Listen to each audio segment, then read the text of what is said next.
Master health checkup போகிறோன்னு வச்சுங்க. இப்போ ஹீமோகுளோபின் 14 அதுக்கு கீழே MCVன்னுவாங்க. அப்படின்னாக்கா மீன் கார்பஸ்குலர் வால்யூம். தட் மீன்ஸ் என்னுடைய ஒரு ரெட் பிளட் செல் ரத்த சிவப்பு அணுனுடைய வால்யூம் எவ்வளோன்ட்டு அதை வந்து ஃபெம்டோ லிட்டரில் சொல்லுவாங்க. ஃபெம்டோ லிட்டர்னா வந்து பைக்கோவோட கம்மி, நானோ பைக்கோ அப்படி ரொம்ப சின்னது அது.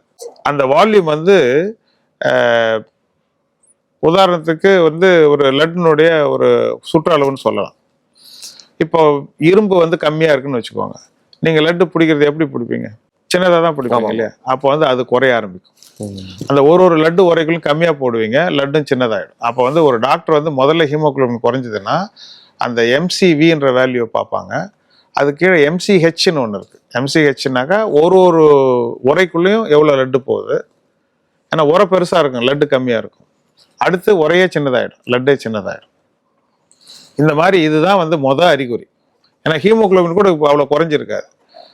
அதுக்கு அடுத்து என்ன செய்யும் வந்து உடம்புல மற்ற இடங்கள்லாம் இருக்கிற இரும்பு நம்ம ஸ்டோர்லாம் வச்சுருப்போம் இல்லையா, ஃபெரிட்டின் அப்படின்ட்டு ஒரு ஸ்டோர் இருக்குது. அந்த ஸ்டோர் வந்து நமக்கு வந்து தேவைப்படுற காலத்துக்காக உடம்பு வந்து வச்சிருக்கு. அதையும் நம்ம செலவு பண்ணணும். அப்போ வந்து ஒரு அம்மா வந்து பரன்ல மற்ற இடத்துல வைக்கிற எல்லா அரிசியும் எடுத்துருவாங்க இல்லையா, எல்லாத்தையும் செலவு பண்ணுவாங்க. எல்லாம் செலவு பண்ணி இரும்பு சத்து குறைபாடுங்கிற ஒரு விஷயத்தினால இவ்வளோ எக்ஸ்ட்ரா தேவையில்லாத செலவுகள் நம்ம பண்ணிக்கிட்டே. ஆமா, அப்போ வந்து உடம்பு வந்து முதல்ல வரவுல இருந்து அதிகமா எடுத்துக்க பார்ப்பாங்க. அப்ப இருப்பெல்லாம் எடுத்து செலவு பண்ணிடுவாங்க. இருப்பெல்லாம் எடுத்து செலவு பண்ணி இனி அடுத்து ஒரு குன்றிமணி அரிசி கூட வீட்டுல இல்லைன்ற நிலைமை தான்.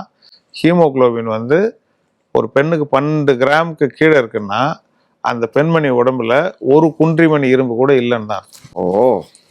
அதை தான் வந்து முக்கியமா நான் வந்து சொல்ல விரும்புறேன். அயன் கம்மியா இருக்குன்னு இல்லை, அயனே இல்லை. அதுதான் இந்த கேள்வியை நான் வந்து என்னுடைய மாணவர்கள்ட்ட கேட்பேன். ஒரு பெண்மணி ஹீமோகுளோபின் கம்மியாக வராங்க, அவங்க உடம்புல அயன் கம்மியாக இருக்குமா